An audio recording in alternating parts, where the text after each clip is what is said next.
The afternoon sky hung low, its gray clouds like a heavy blanket pressing down on the city. A biting wind swept through the narrow streets, carrying the faint hum of traffic, the chatter of strangers, and the rhythm of hurried footsteps on wet pavement. Goodness.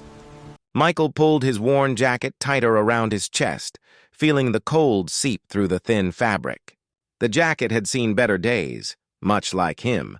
Beside him, a small hand gripped his own, warm and trusting. 7-year-old Emma skipped to match his longer strides, her small boots splashing lightly through puddles. Despite the chill, her laughter carried warmth that even the coldest breeze couldn't steal. "Daddy," she asked, looking up at him with wide, curious eyes, "are we really going shopping today? For my birthday?"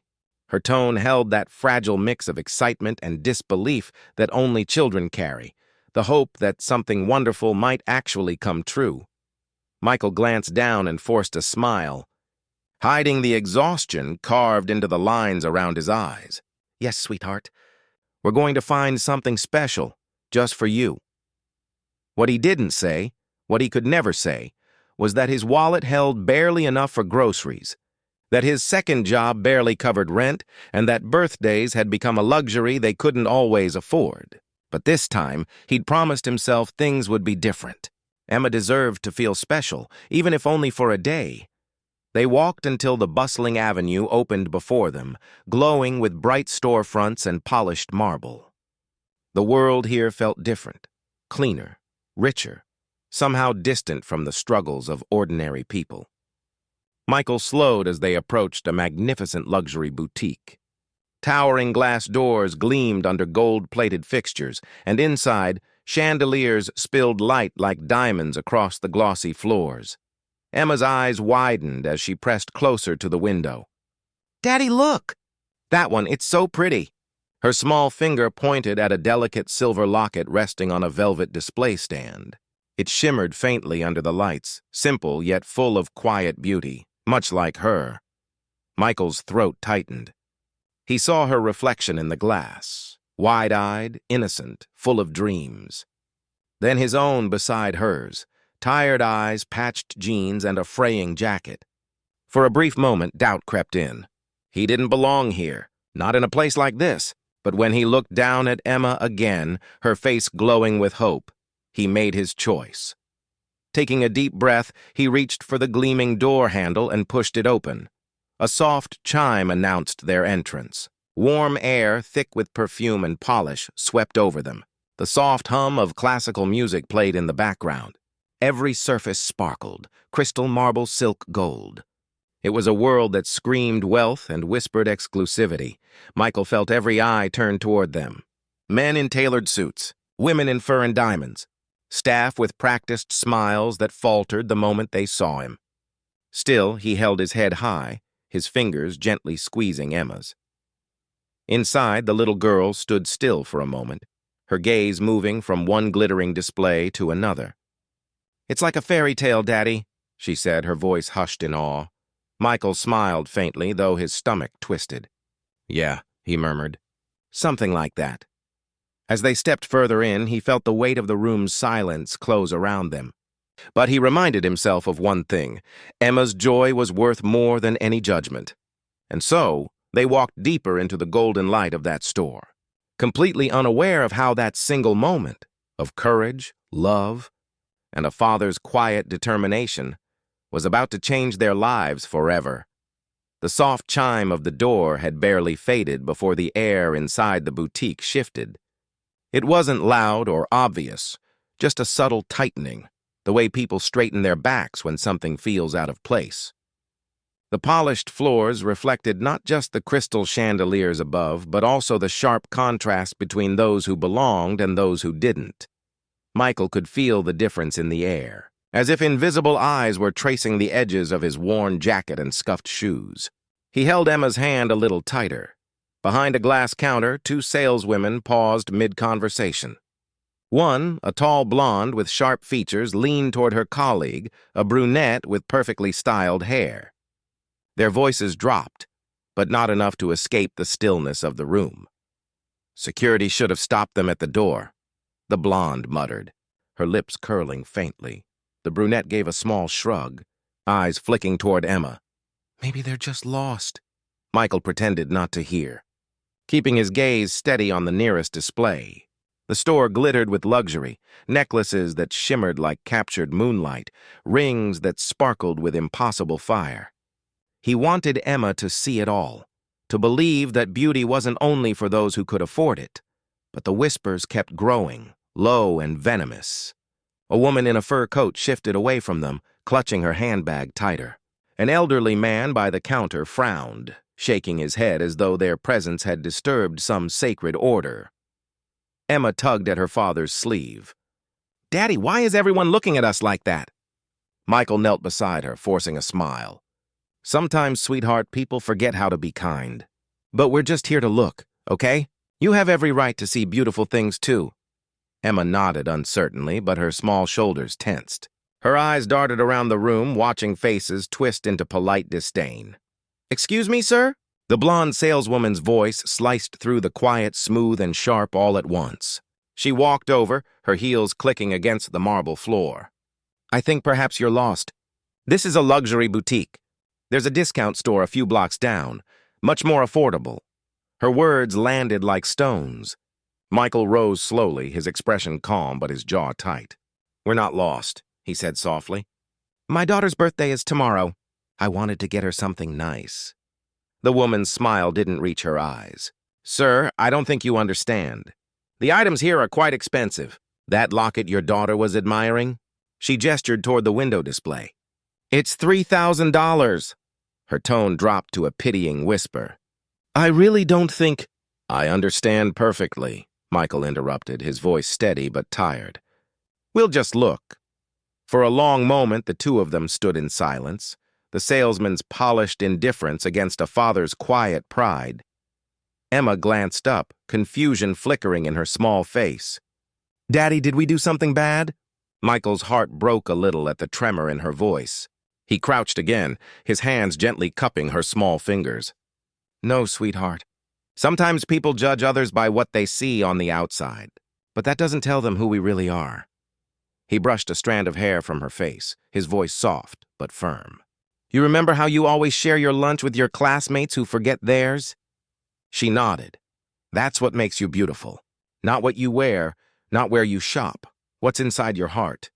Emma blinked back tears. But we're not bad people, Daddy. Michael's smile was faint but full of love. No, baby, we're not. And don't you ever let anyone make you feel otherwise. From the counter, the brunette saleswoman called out mockingly, Is there a problem here? Should I call security? Emma's small body stiffened. Daddy, she whispered, trembling now. Why are they being mean to us? Michael rose to his full height. His voice didn't rise, it didn't need to. The calm in his tone was stronger than anger. Because, sweetheart, sometimes people are afraid of what they don't understand. But kindness doesn't need permission to exist. The words hung in the air, heavy and quiet. For a brief second, the room stilled, even the whispers dying away. Emma squeezed her father's hand, her tiny fingers clutching his rough ones. And though her eyes shimmered with tears, there was a spark of something else now, pride. Michael exhaled slowly. He had come here to buy a locket, but already this moment was becoming something far greater. He wasn't just showing his daughter a piece of jewelry. He was showing her dignity. And that, he thought, was the most precious gift he could ever give her. The air inside the store grew heavier by the second. The murmurs had turned into open stares, and judgment hung thick in the space between every polished display. Michael stood motionless beside Emma, his posture calm but his spirit quietly aching. He had faced hardship before, empty pockets, sleepless nights, double shifts, but this humiliation cut deeper. Because this time, it wasn't just him, it was his daughter. The blonde saleswoman folded her arms, her lips tight with impatience. Sir, I'm going to have to ask you to leave, she said sharply. You're making the other customers uncomfortable. Michael met her gaze. We're not causing any trouble. We're just looking.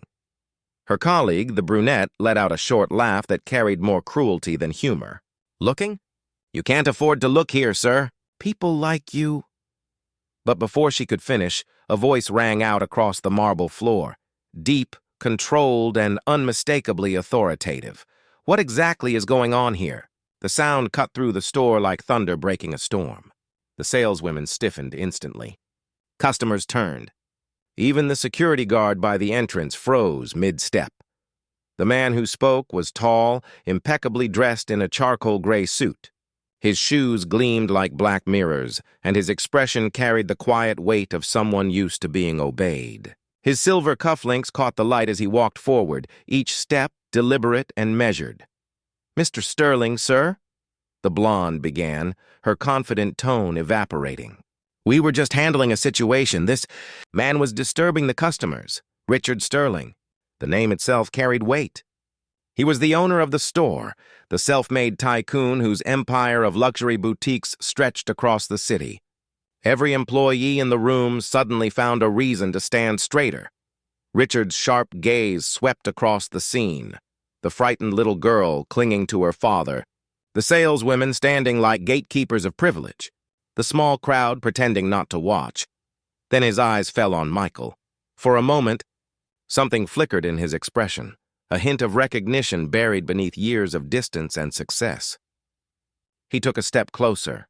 The sight before him felt like déjà vu, a memory clawing its way out of the past. It was a rainy night, nearly 10 years ago. He could still smell the wet asphalt, feel the ache in his empty stomach, the hopeless weight of having nowhere to go. He remembered collapsing near a diner, shivering, drenched, ready to give up. And then a man had stopped. A man with a tired face and work-worn hands. A man who looked at him not with pity but with kindness. That man had helped him up, bought him a hot meal, and handed him $20, probably money he couldn't spare. When Richard had tried to ask for his name, the stranger had only said softly, "Michael. Just Michael.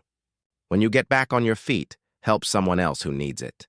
And then he was gone, like an angel disguised in worn boots and quiet humility. Richard blinked now, the memory crashing into the present like a wave. His heart pounded as realization settled in. It couldn't be. But it was, Michael, he said softly, his voice trembling with disbelief. Michael looked up, startled. He studied the man's face, older now, refined, dressed in wealth, and then recognition sparked in his eyes. "Richard? Richard Sterling?" The entire room seemed to hold its breath. The saleswomen glanced at each other, confusion spreading. Customers turned toward the two men, sensing something monumental unfolding. Richard took another step closer, his voice gentler now. "I thought I'd never see you again." Michael frowned slightly, unsure. You remember me? Remember you?" Richard's voice broke slightly. "I owe you everything." And in that single exchange, amid crystal lights and luxury silence, the power in the room shifted completely. The man they had mocked, judged, and tried to throw out was suddenly someone the owner looked at with awe and gratitude. No one spoke. No one dared to. Even Emma, sensing the change, looked up at her father in quiet wonder. The storm that had gathered around them moments ago began to break, not with noise, but with revelation. Michael's kindness, forgotten by the world, had found its way back to him. And for the first time that day, the weight of judgment began to lift. The silence that filled the boutique was almost sacred. Every whisper, every judgment, every mocking glance from before seemed to vanish into that stillness. Only two men stood facing each other, one dressed in rags, the other in wealth, bound by a single memory that transcended time, class, and circumstance. Richard's expression softened, the sharp edges of authority fading from his face. "It really is you," he said quietly, his voice trembling with emotion. "Michael, you're the man who helped me when I had nothing." Michael blinked, uncertain. "That was a long time ago. I remember every second of it." Richard stepped closer, his tone firm now. "You found me outside that diner on 7th Street. It was raining. I hadn't eaten in days. You didn't owe me anything. But you helped anyway. You gave me hope when I had none left." Gasps rippled through the boutique. The saleswomen froze, color draining from their faces. The customers exchanged glances, realizations spreading like wildfire. Michael shifted awkwardly, his eyes lowering. I just did what anyone should have done. No, Richard said, his voice ringing with conviction. You did what most people wouldn't. Then, to everyone's astonishment, Richard placed his hand gently on Michael's shoulder, not as a gesture of pity or apology, but of deep respect. The blonde saleswoman stepped back, eyes wide. Enough! Richard's voice thundered, commanding every corner of the luxurious store. I want everyone here to hear what I'm about to say. The murmurs died instantly. Even the soft music in the background seemed to fade. Richard looked around, his gaze sharp and full of purpose. Do you see this man? 10 years ago, I had nothing. No home, no money, no hope. And this man, he gestured toward Michael, who had little more than I did, stopped to help me. He bought me food. He gave me warmth. He gave me a reason to keep going. He paused, emotion thickening his voice. And today I find him here, being humiliated by my own staff, mocked, judged, treated as if his worth depended on the clothes he wears. You dared to look down on the man who once lifted me up. The blonde saleswoman covered her mouth, tears welling in her eyes. The brunette looked away, her face pale. Customers lowered their heads, ashamed. Richard turned to Michael again. You taught me what humanity truly means. I built my business with that lesson in my heart, that kindness is worth more than gold. And yet, somewhere along the way, I let this place forget that. He knelt slightly to face Emma, who was clutching her father's hand, her big brown eyes glistening. Tomorrow is your birthday, isn't it? He asked gently. Emma nodded shyly. Yes, sir. These people, Richard said softly, glancing toward the staff. They made you feel bad on a day that should be filled with joy, didn't they? Emma hesitated, then whispered, They made my daddy feel bad. That's worse. The room seemed to breathe again, but now it was filled with a different kind of silence. The silence that comes when truth hits too hard to ignore. Richard's throat tightened. You're right, young lady. Your daddy is one of the best men I've ever known. He's my hero, and you should be very proud of him. Emma's small voice trembled, but shone with sincerity. I am proud of him. He's the best daddy in the whole world. Tears glimmered in Michael's eyes, though he tried to hide them. He wasn't a man of wealth, but in that moment, he felt richer than anyone in the room. Richard stood tall again, his tone regaining its commanding power. From this moment on, this man and his daughter are my honored guests. And to make amends, I want this young lady to choose anything she wants in this store. Anything at all. It's my gift. Michael immediately shook his head. No, Richard, that's not necessary. You don't owe me anything. Richard smiled softly. You once told me to help someone else when I could. I'm simply keeping my promise. Please, let me do this. Emma looked up at her father, uncertain. Michael nodded gently, his voice barely a whisper. Go on, sweetheart, look around. And so, as the crowd watched in humbled silence, the little girl began to walk, past displays of glittering necklaces, golden bracelets, and precious gems worth more than their tiny apartment. Her steps were small, but sure. Her eyes, full of wonder, didn't linger on the grand or the dazzling. She was looking for something else, something that felt like them. She stopped in front of the window where it had all begun. The same silver locket, shining softly under the light, seemed to call to her. Can I have this one, please? She asked, turning to Richard. It's perfect. I can keep a picture of my daddy inside, so even when he's at work, he's still with me. A hush fell over the room. The simplest piece, chosen for the purest reason. Richard's vision blurred. He swallowed hard, his voice thick with emotion. That's a beautiful choice. The blonde saleswoman turned away, tears silently streaming down her cheeks. The woman in the fur coat wiped her eyes. Even the guard looked down, ashamed. Michael knelt and hugged his daughter tightly. You're my treasure, sweetheart. always. Richard carefully lifted the locket from the display, his hands trembling slightly. He fastened it around Emma's neck, the silver catching the warm light like a promise reborn. "I know you'll take good care of it forever," he said softly. "I promise," Emma whispered, holding the locket close to her heart. At that moment, the boutique, once filled with cold judgment and silent arrogance, became something else entirely. It became a sanctuary of redemption, where kindness found its voice again and humanity remembered itself. The entire boutique stood frozen in reverent silence. The chandeliers above seemed to shimmer a little softer, as though even the light itself had bowed to the purity of what had just unfolded. Emma stood in the middle of the grand showroom, small and bright amid the marble and gold. The silver locket rested gently against her chest, glinting with every rise and fall of her breath. Around her, the same people who once looked down on her now watched with eyes full of guilt, awe, and quiet admiration. Michael still couldn't quite process it. Moments ago, he had been a stranger the world dismissed. Now he stood as living proof that dignity cannot be dressed down. His heart swelled with both pride and humility. Pride for his daughters.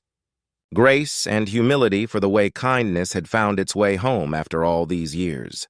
Richard Sterling stepped back, hands clasped behind him, observing father and daughter with a look of deep respect.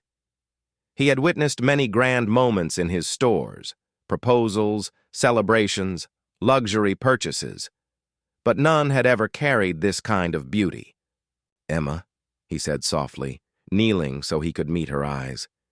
"You could have chosen anything in this store. Why that locket?" She looked at him earnestly, her voice quiet but unwavering. "Because it reminds me of my daddy. It's small, but it means a lot. I can keep a picture of him in it, and when he's working late, I can open it and remember that he loves me." Her words struck like poetry, simple, sincere, and true, the kind that made grown hearts ache. The blonde saleswoman who earlier had mocked them pressed a trembling hand to her lips as tears rolled down her face. The room had turned into a mirror reflecting every person's conscience back at them. A man in a tailored suit whispered to his wife, "She chose love over gold." And his wife, eyes wet, nodded. "Children see what we forget." Michael knelt, his hands resting on Emma's shoulders. "You're the best thing that ever happened to me, sweetheart. You don't need diamonds. You are my diamond." Emma smiled softly, touching her new locket. "Then we match, Daddy. You're my treasure, too." Richard blinked rapidly, struggling to maintain composure. In all his years of wealth and business, he had never seen anything so pure or so humbling. "Emma," he said gently, "that locket suits you perfectly. It's not the cost that makes it special. It's the meaning you gave it." She nodded. "I'll take care of it forever." Richard fastened the clasp securely and whispered, "And it'll take care of you too. It'll remind you that kindness always finds its way back." A quiet ripple of emotion moved through the crowd. The same customers who had once stared with disdain now approached hesitantly, not as onlookers, but as people changed by what they had witnessed. A woman in pearls said softly, "I'm sorry, sir. We shouldn't have. We were wrong." An older gentleman added, "Your daughter taught us more about worth today than this store ever could." Michael smiled gently, his voice low but firm. "Thank you. Sometimes the hardest lessons are the ones that open our hearts." Richard turned to his staff. His tone was calm, but his eyes were resolute. "Let this moment stay with you. Every person who walks through these doors deserves respect. No one is defined by their clothes or their bank account." The blonde saleswoman nodded, her voice cracking. "You're right, Mr. Sterling. I don't have an excuse. I was cruel and I'm ashamed. If you want me to resign—" Michael shook his head immediately. "No, that's not what kindness is for. Just remember this. Never make anyone feel small again." Her tears fell freely now. "I promise. I'll never forget today. Richard exhaled deeply, as if releasing years of quiet guilt. Good. Because from this day on, this store doesn't just sell luxury, it stands for humanity, for dignity, for the reminder that the smallest act of compassion can change everything. He looked at Michael. And that's what you've always stood for. The tension that had once filled the room dissolved, replaced by a warmth that no chandelier could create. Customers smiled, some even applauding quietly. It wasn't for wealth or prestige or the silver locket. It was for the beauty of humility that had just rewritten the air. Emma took her father's hand. Can we go home now, Daddy? Michael smiled. Yeah, baby. Let's go home. As they walked toward the exit, the crowd parted for them. Not because they had to, but because they wanted to. It wasn't an act of courtesy. It was respect. Richard followed them to the door, his voice soft but firm. Michael, wait. He handed over a small embossed card. This is my personal number. I want you to come see me next week. There's something I'd like to offer you. A position in my company. You have something rare, compassion. That's the kind of wealth this world needs. Michael hesitated, eyes wide. Richard smiled. No arguments. You once gave me hope. Let me return it. Emma clutched her father's arm, beaming. Daddy, see? Kindness did come back. Michael's throat tightened. Yeah, sweetheart. It really did. They stepped out into the cold evening air, but it no longer felt cold. For the first time in a long while, Michael felt light, not because of money or promises, but because the world had just reminded him that goodness, no matter how small, always finds its way back home. The silver locket shimmered softly against Emma's heart, catching the last bit of daylight, like a spark of hope glowing quietly against the gray. The golden afternoon light bathed the city in soft warmth as Michael and Emma walked hand in hand down the bustling street. The chaos of traffic, the chatter of strangers, the hum of everyday life, everything felt different now. The world hadn't changed, but they had. Emma swung her little arm playfully, her silver locket catching the light with every motion. Daddy, she said, her voice full of wonder, do you think Mr. Richard was telling the truth? Will he really give you a job? Michael smiled faintly, watching her bright eyes sparkle. I think so, sweetheart. But even if he doesn't, that's okay. Sometimes good things don't come because we expect them. They come because we believe. Emma nodded, thoughtful. Like when we believed we'd find something special for my birthday? He chuckled softly. Exactly like that. They walked past shop windows filled with things they couldn't afford, but for the first time, Michael didn't feel small. Every reflection showed something new. A man who had faced humiliation and walked out with his dignity shining brighter than any diamond. As they turned the corner, a soft wind brushed against them, lifting a few loose strands of Emma's hair. Michael stopped for a moment and looked up at the sky, pale blue streaked with the fading glow of the sun. He whispered almost to himself, "Thank you for the lesson, for the pain, for the reminder that kindness never goes unseen." That night, after dinner, a simple meal, but filled with peace, Emma sat cross-legged on her bed, tracing the tiny locket with her fingers. "Daddy," she said sleepily. "Yes, baby?" "Today was my best birthday ever," Michael smiled gently. "You didn't even get a big party or cake, sweetheart." She shook her head, her voice soft. "I didn't need one? I got something better." "What's that?" "I saw people change." Michael's breath caught in his throat. For all her innocence, she had understood something most adults never did. "You did, huh?" he said, his voice barely above a whisper. Emma nodded. "When Mr. Richard said sorry and the lady cried, I think their hearts learned something new. I think that's a better present than toys." Michael's eyes glistened. "You're a wise little girl, you know that?" She giggled. "I learned from you." He turned off the lamp and sat beside her, brushing a strand of hair from her forehead. "Then I must be doing something right." She yawned, clutching the locket close. "It feels warm, Daddy, like it's alive." He smiled faintly. "Maybe that's your heart talking to it." Within moments, she drifted to sleep, her small hand still holding onto the symbol of love and faith that had rewritten their day. Michael stayed there for a while, just watching her. The faint moonlight slipped through the curtains, painting the room in silver, and he couldn't help but think of how far they had come, from empty pockets and long nights to this quiet peace. The next morning, Michael woke early. The world outside buzzed with routine, cars honking, vendors calling out, but inside his tiny apartment it was calm. He dressed neatly, smoothing his worn shirt as best as he could. The card Richard had given him lay on the table, catching the sunlight. He stared at it for a long moment, thinking of all the reasons to doubt, and then all the reasons not to. He picked it up, dialed the number, and after a few rings, a familiar voice answered. "Michael? I was hoping you'd call," Richard said warmly. "I wasn't sure if you meant it," Michael admitted. "I always mean it," Richard replied. "Come by the office today. There's a position waiting for you, one that suits your heart more than your hands." Michael frowned slightly. "What do you mean?"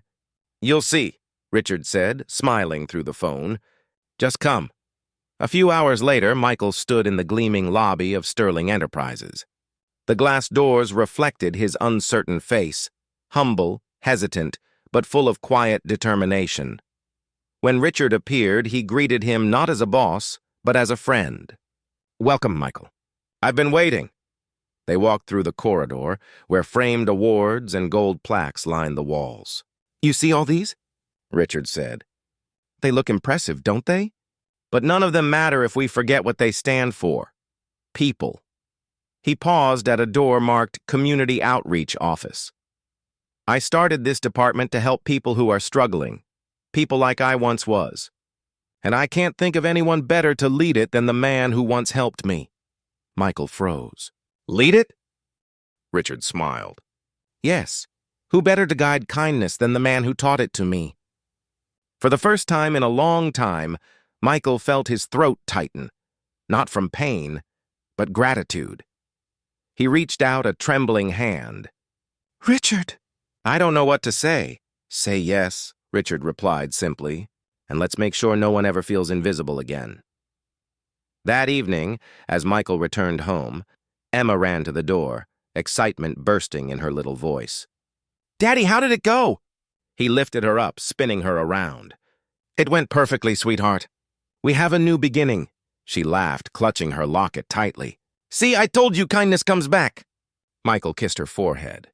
"You did, my love. And you were right." They stood by the window, watching the sunset paint the sky in gold and pink, colors of hope, renewal, and second chances. For once, life didn't feel like a struggle. It felt like a story rewritten by grace. And in that quiet, perfect moment, Michael realized something profound, that sometimes the most beautiful beginnings are born from the most painful lessons.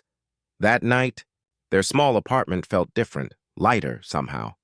The shadows that once clung to the corners seemed softer, gentler, like they too had found peace. A faint hum of rain tapped against the window as the city outside began to settle into its evening rhythm.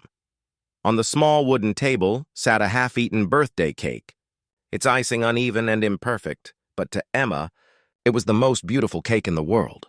She giggled as Michael carefully lit a single candle that had already been used once before. The flame flickered, dancing against her face, illuminating her wide smile. "Make a wish, sweetheart," Michael said softly. Emma closed her eyes, clutching her silver locket. She whispered something under her breath that he couldn't hear. But when she opened her eyes again, there was a certain peace in them. "What did you wish for?" Michael asked teasingly. She grinned. "If I tell you, it won't come true," he laughed. "That's what they say. But I have a feeling your wishes have a habit of coming true anyway." Emma tilted her head. "Do yours, Daddy?" He paused, thinking. "Sometimes. But you know what I've learned?" "What?" she asked curiously. "Sometimes we don't get what we wish for. We get what we need, even if it takes time to understand why." Emma nodded slowly, as though she understood every word. "Like today?" He smiled faintly. "Exactly like today." Later that night, as the rain whispered against the window, Emma lay in bed, her small fingers gently tracing the silver locket around her neck. The faint light from the hallway spilled across her blanket as she spoke softly, almost as if afraid to break the calm. "Daddy, why were those people so mean to us at first?" she asked, her voice small and unsure. Michael sighed, sitting down beside her. "Sometimes people forget what really matters. They look at what someone wears or where they come from and think they know their story. But they don't." Emma frowned slightly. "They said sorry, though," he smiled. "Yes, they did.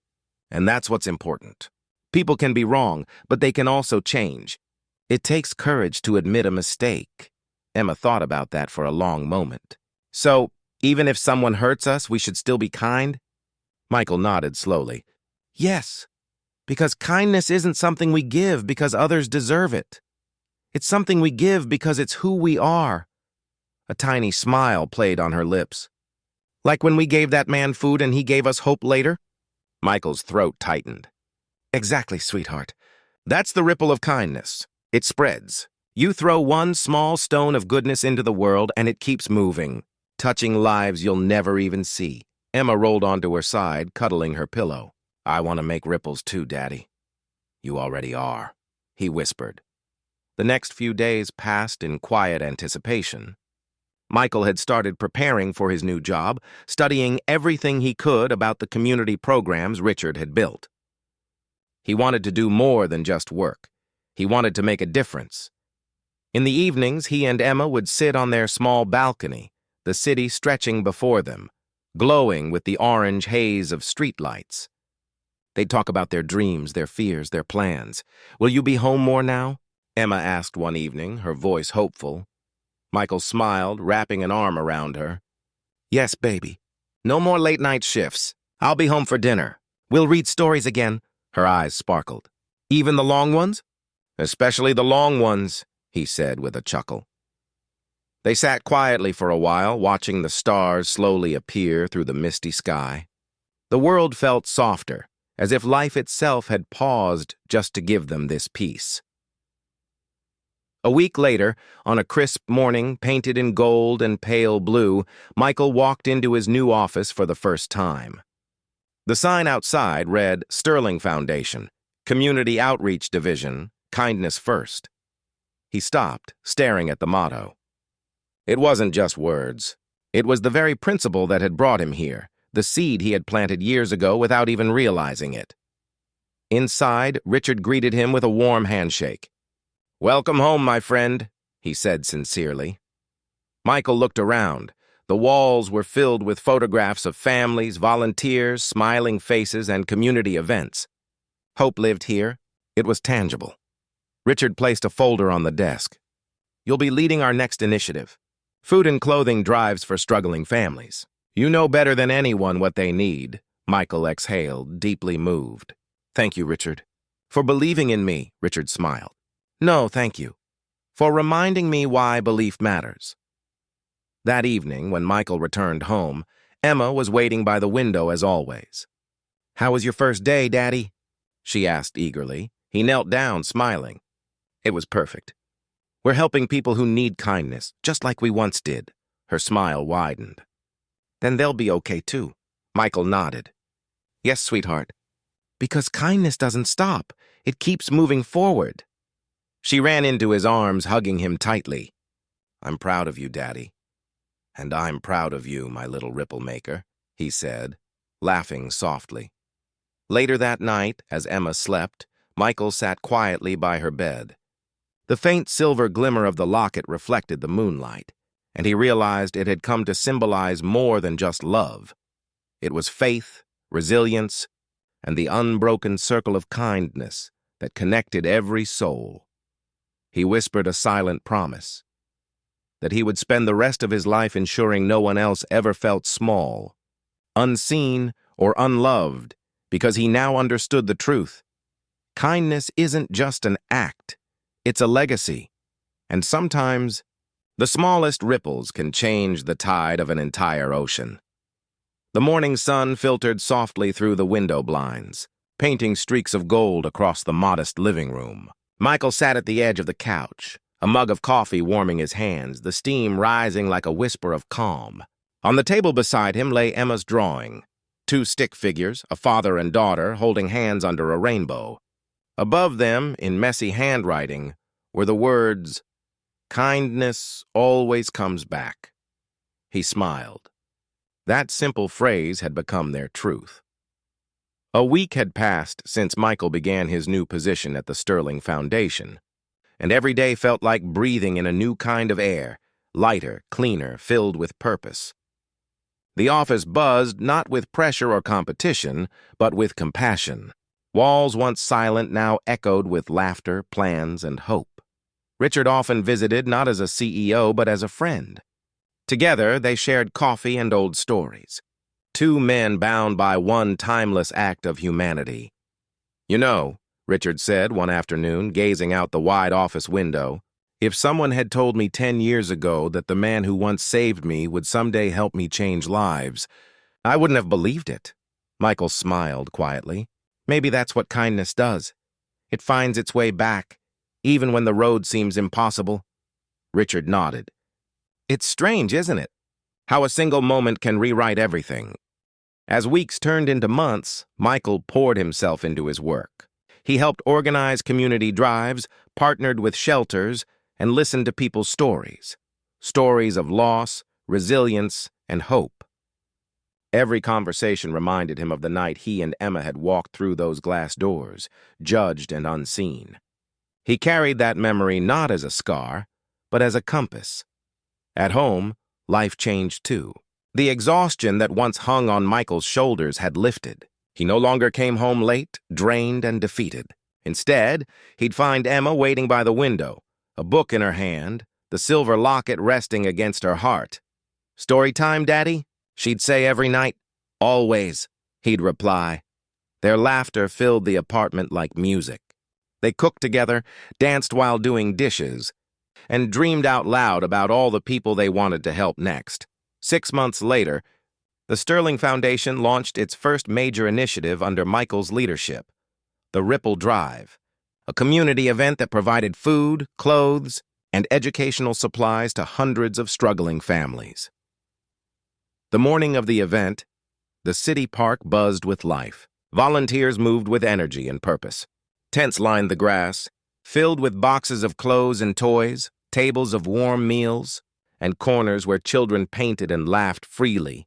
Michael stood on the small stage, holding a microphone, nerves fluttering in his chest. Emma stood beside him, clutching his hand tightly. He looked out at the crowd, families with tired but grateful faces. Volunteers giving without expecting anything in return, and at the edge of it all, Richard. Smiling proudly, Michael took a deep breath and spoke, his voice steady but full of emotion. "Years ago, I walked into a store with my daughter, hoping to buy her something small for her birthday. We were judged. We were humiliated. But that day also changed our lives, because one person chose to remember kindness instead of cruelty."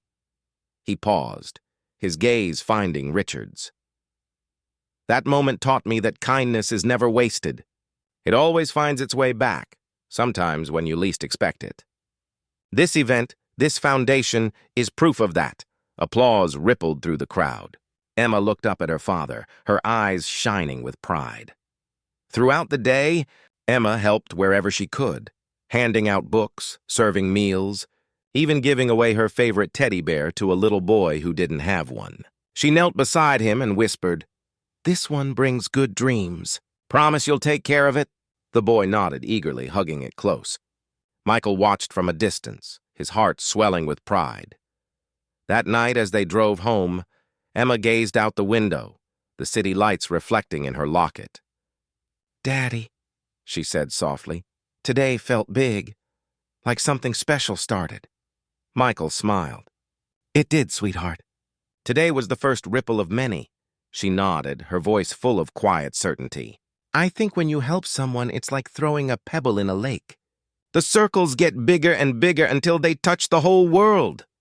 He looked at her, awe in his eyes. "You're right, my love. That's exactly what kindness does." Back home, after tucking Emma into bed, Michael stood by the window, watching the moon cast silver light across the city.